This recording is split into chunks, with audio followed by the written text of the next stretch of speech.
Good afternoon.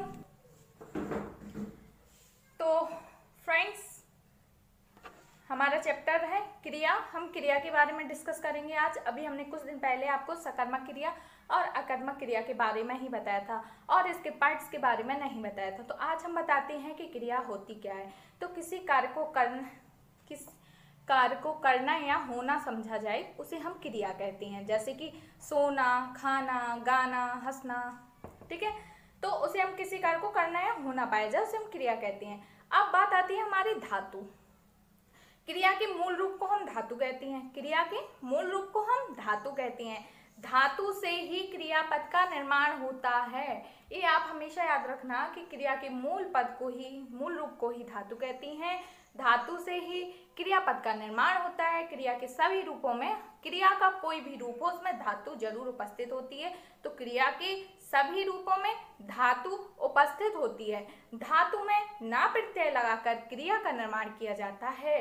तो अगर आपसे ऑब्जेक्टिव में ये क्वेश्चन पूछ लिया जाता है कि धातु में कौन सा प्रत्यय लगाकर क्रिया का निर्माण किया जाता है, तो धातु में ना प्रत्यय लगाकर क्रिया का निर्माण किया जाता है। या आपसे ये पूछ लिया जाता है कि क्रिया का निर्माण कैसे करती हैं, तो धातु में ना प्रत्यय लगाकर क्रिया का निर्माण करती हैं। ठीक है ना। तो धातु आपको समझ आ गया होगा। धातु के दो रूप होते हैं। पहला तो मूल धातु और दूसरी यौगिक धातु। मूल धातु, यौगिक धातु। यौगिक धातु दो प्रकार की होती है। यौगिक धातु तीन प्रकार की होती है। प्रेरणादायक, यौगिक, नाम धातु। प्रेरणादायक, यौगिक, नाम धातु। तो अब हम पढ़ेंगे। अभी हमने बताया कि आपको धातु दो प्रकार की होती हैं, मूल धातु और यौगिक धातु। तो हम मूल धातु के बारे में पढ़ेंगे। तो यह एक स्वतंत्र है। यह एक स्वतंत्र धातु है। मूल धातु कैसी धातु है? स्वतंत्र धातु है जो किसी अन्य शब्द पर निर्भर नहीं रहती। यह एक स्वतंत्र धातु है जो किसी अन्य शब्द पर निर्भर नहीं रहती। समझ आ गया ना। जैसे फॉर एग्जाम्पल खा, मूल धातु है खा, उसको ना प्रत्यय लगाकर उसमें बना खाना, खा। वो क्या है? स्वतंत्र धातु है। वो किसी अन्य धातु पर निर्भर नहीं रहती।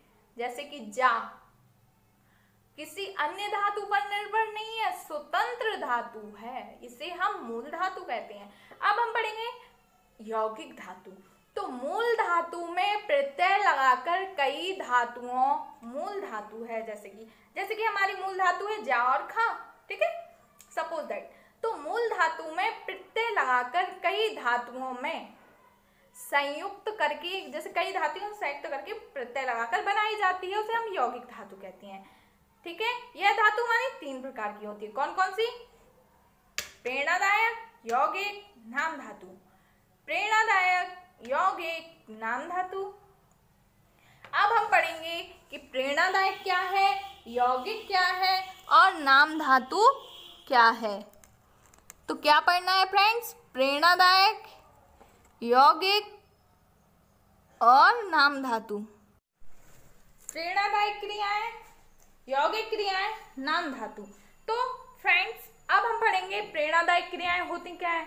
तो प्रेरणादायक क्रियाएं अकर्मक व सकर्मक दोनों प्रकार की हो सकती हैं। तो फ्रेंड्स, उस दिन मैंने आपको अकर्मक सकर्मक बहुत अच्छी तरीके से पढ़ाया था। अकर्मक यानी कि बिना कर्म, उसमें कर्म नहीं होना चाहिए, नहीं कहीं कर्म नहीं होता है उसे अकर्मक कहती हैं, उसमें कर्म होता है सकर्मक। लेकिन हमने फ्रेंड्स आपको उस दिन सारा क्लियर कर दिया था एग्जाम्पल से, तो मुझे दोबारा आपको बताने की कोई जरूरत नहीं है। तो प्रेरणादायक क्रियाएं अकर्मक व सकर्मक दोनों प्रकार की हो सकती हैं। ऐसी क्रिया में स्वयं काम ना करके दूसरों से काम करवाया जाता है भाई। प्रेरणादायक इसमें क्या करते हैं? अकर्मक व सकर्मक दोनों प्रकार की हो सकती हैं, बट इस क्रिया में, ऐसी क्रिया में स्वयं काम ना करके दूसरों से काम करवाया जाता है। जैसे कि मैंने बोला मैं उठना, ठीक है, प्रेरणादायक क्रिया उठना, तो उठवाना। अरे यार मुझे कोई उठाएगा ना, तो उठवाएगा या उठाएगा। अरे किडनैपिंग नहीं हो रही है, उठवाना मतलब खड़े होना, मतलब हमें कोई पकड़ के, मतलब हमारा सहारा देगा, कोई हमें खड़ा करेगा, या फिर ऐसा कहते उठो। सीधी सी बात आपको ये समझना है कि उठना का उठवाना, देना का दिलवाना, खाना का खिलाना, काम करना का करवाना और पीना का पिलवाना। हमने अभी आपसे जैसे कहा है कि ऐसी क्रिया में स्वयं काम ना करके दूसरों से काम करवाया जाता है। तो भाई उठना, अगर हमें उठना है तो हमें तो खुद से उठना पड़ेगा ना, लेकिन उठवाना हम दूसरों से उठवा लेंगे, दूसरों से उठवा लेंगे। ठीक है, उठना उठवाना। देना दिलवाना, भाई मुझे कोई चीज देनी है तो मैं खुद से दूंगी ना, और दिलवाना तो मैं किसी दूसरे से दिलवा रही हूँ ना, तो खुद काम नहीं कर रही हूँ, दूसरे से करवा रही हूँ। तो देना का दिलवाना, खाना होगा मैं खुद खाऊंगी ना, लेकिन खिलवाना दूसरे को खिलवा रही हूँ। ठीक है, करना करवाना, पीना पिलवाना। ठीक है, तो आई होप कि आपको प्रेरणादायक क्रियाएं समझ आ गई होंगी। अब नेक्स्ट हम चलते हैं यौगिक क्रिया पर।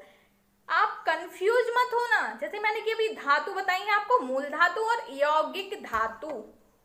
ए है भाई यौगिक धातु और ए है इसमें यौगिक क्रिया। बहुत लोग कंफ्यूज हो जाते हैं कि लोग यौगिक धातु पढ़ रहे हो, उसके पार्ट में भी यौगिक है, ये कैसी बात है। तो वो यौगिक धातु है और ये यौगिक क्रिया है। तो दो या दो से अधिक धातुओं के संयोग से यौगिक क्रिया बनती है। यौगिक, आप जहां भी आपको यौगिक वर्ड दिखे, शब्द दिखे ना, तो आपको कुछ ही सोचना, ये समझना है कि कुछ मिलकर, संयोग से मिलकर कुछ क्रियाएं बन रही हैं, या कुछ भी, मतलब सीधा सा दो या दो से अधिक धातुओं के संयोग से यौगिक क्रिया बनती है। तो रोना धोना, खाना पीना, उठना बैठना, चलना फिरना, है ना। वैसे भी हमारे यहाँ ये सब बोला जाता है, खाना पीना। डायरेक्ट तो ये एक वर्ड तो बोल ही नहीं सकते, खाना से उसका जरूर बोलेंगे। तो यौगिक क्रिया यूज करते हैं हम फ्रेंड्स, आपको पता है, रोना धोना, चलना फिरना, खाना पीना, उठना बैठना। अब हम पढ़ते हैं नेक्स्ट, नाम धातु। संज्ञा या विशेषण से बनने वाली धातु को नाम धातु कहा जाता है या नाम धातु कहते हैं। बहुत ही मोस्ट इंपोर्टेंट टॉपिक है फ्रेंड्स, इसलिए ध्यान से पढ़िएगा इसको। संज्ञा या विशेषण से बनने वाली धातु को नाम धातु कहते हैं। जैसे एग्जाम्पल बताओ ना, एग्जाम्पल देने के बाद, उदाहरण देने के बाद आपको क्लियर हो जाएगा। भाई संज्ञा या विशेषण से बनने वाली धातु को नाम धातु कहते हैं। अब देखिए कौन बन रही है। गाली गलियाना, लात लतियाना, वात वतियाना। तो ये क्या है, नाम धातु है। संज्ञा और विशेषण से बनने वाली धातु, गाली गलियाना, लात लतियाना, वात वतियाना। तो फ्रेंड्स समझ आ रहा है ना। तो अब नेक्स्ट हम पढ़ेंगे, देखो फ्रेंड्स एक बार आप ये देख लो, क्रिया धातु, फिर इसमें हमने आपको सकर्मक क्रिया कर्मक क्रिया पढ़ा दी थी। क्रिया के भेद सहायक क्रिया, पूर्वकालिक क्रिया, द्विकर्मक क्रिया, और यौगिक क्रिया में प्रेरणादायक, यौगिक क्रिया और नाम धातु। प्रेरणादायक, यौगिक क्रिया, नाम धातु। अब हम फ्रेंड्स क्या पढ़ने वाले हैं, रचना की दृष्टि से क्रिया के प्रकार। तो रचना की दृष्टि से क्रिया कितने प्रकार की होती है। अगर फ्रेंड्स आपसे पूछ लिया जाता है कि रचना की दृष्टि से क्रिया कितने प्रकार की होती है, तो रचना की दृष्टि से क्रिया दो प्रकार की होती है, सकर्मक क्रिया, अकर्मक क्रिया, जो हम नेक्स्ट वीडियोस में पढ़ चुके हैं, तो इसे हम स्किप करते हैं। नेक्स्ट हमारा है क्रिया के अन्य भेद। क्रिया के अन्य भेद, तो पहला है सहायक क्रिया, दूसरा है पूर्वकालिक क्रिया, तीसरा है द्विकर्मक क्रिया। सहायक क्रिया, सहायक क्रिया मुख्य क्रिया के साथ प्रयुक्त होकर अर्थ को स्पष्ट या पूर्ण करती है। सहायक क्रिया क्या होती है, मुख्य क्रिया के साथ प्रयुक्त होकर अर्थ को पूर्ण या स्पष्ट करती है। ठीक है, जैसे देखो एग्जाम्पल, मैं घर जाता हूं, मैं घर जाता हूं। देखिए मैं क्या हो गया, कर्ता, जाना क्रिया क्या हो गया हमारी मुख्य क्रिया, हूं क्या हो गया सहायक क्रिया।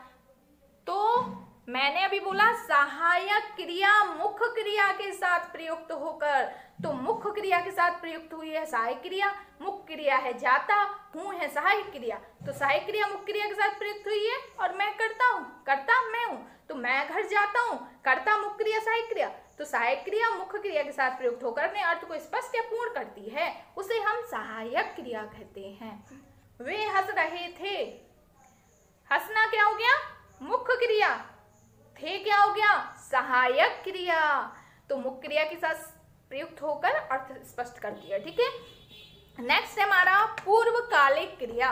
तो पूर्वकालिक क्रिया क्या है भाई? जब कर्ता एक क्रिया को समाप्त करके, जब कर्ता क्या करता है, एक क्रिया को समाप्त करके दूसरी क्रिया प्रारंभ करता है। जैसे हम एक कार्य को पूरा कर लेते हैं, फिर दूसरा कार्य करने की सोचते हैं, दूसरा कार्य करते हैं, तो वो बोल रहा है कि पूर्वकालिक क्रिया में क्या होता है, जब कर्ता एक क्रिया को समाप्त करके दूसरी क्रिया आरंभ करता है तो पहली क्रिया को क्या कहते हैं? पूर्वकालिक क्रिया। जब कर्ता एक क्रिया को समाप्त करके दूसरी क्रिया प्रारंभ करता है तो पहली क्रिया को पूर्वकालिक क्रिया कहते हैं। जैसे मैंने बोला राधा भोजन करके सो गई, राधा भोजन करके सो गई। राधा ने पहला काम क्या किया? भोजन किया ना राधा ने। सेकंड काम क्या किया? सो गई ना राधा। तो पहला काम क्या था राधा का? भोजन करना। दूसरा काम क्या था राधा का? सोना। तो हमने अभी आपको बताया है कि एक क्रिया को समाप्त करके दूसरी क्रिया प्रारंभ करता है तो पहली क्रिया को पूर्वकालिक क्रिया कहते हैं। तो राधा भोजन करके यानी कि पहली जो भी हमारी क्रिया थी वहां हमारा पूर्वकालिक। तो हम अगर पूछेंगे आपसे सेंटेंस में कि राधा भोजन करके सो गई, इसमें पूर्वकालिक क्रिया कौन सी है? तो राधा भोजन करके पूर्वकालिक क्रिया है। ठीक है। नेक्स्ट हमारा द्विकर्मक क्रिया। जिस क्रिया के दो कर्म होते हैं, भाई देखना नाम से स्पष्ट हो रहा है, द्वि यानी कि दो, कर्मक यानी कि कर्म, द्विकर्मक क्रिया, दो कर्म होंगे इसमें। तो जिस क्रिया में दो कर्म होते हैं उसे हम द्विकर्मक क्रिया कहते हैं। एग्जाम्पल है अध्यापक ने छात्रों को हिंदी पढ़ाई। अध्यापक ने छात्रों को हिंदी पढ़ाई। तो देखिए इसमें दो कर्म कौन से हैं? सबसे पहले आप समझेंगे अध्यापक ने किसको हिंदी पढ़ाई? दो छात्रों को। किसको? दो छात्रों को। अध्यापक ने किसको हिंदी पढ़ाई? छात्रों को। सॉरी, दो नहीं था इसमें। अध्यापक ने किसको हिंदी पढ़ाई? छात्रों को।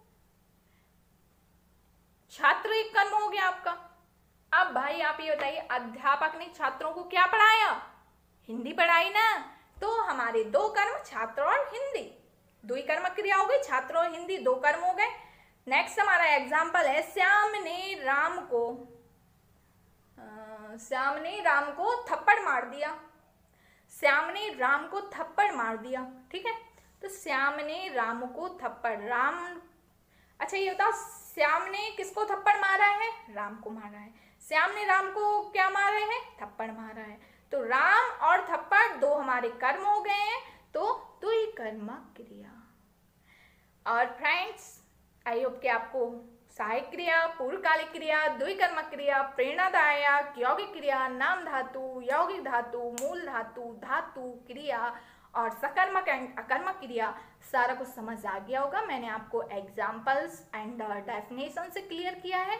आई होप कि आपको मेरी ये वीडियो पसंद आई होगी। ये इसका चार्ट रहा।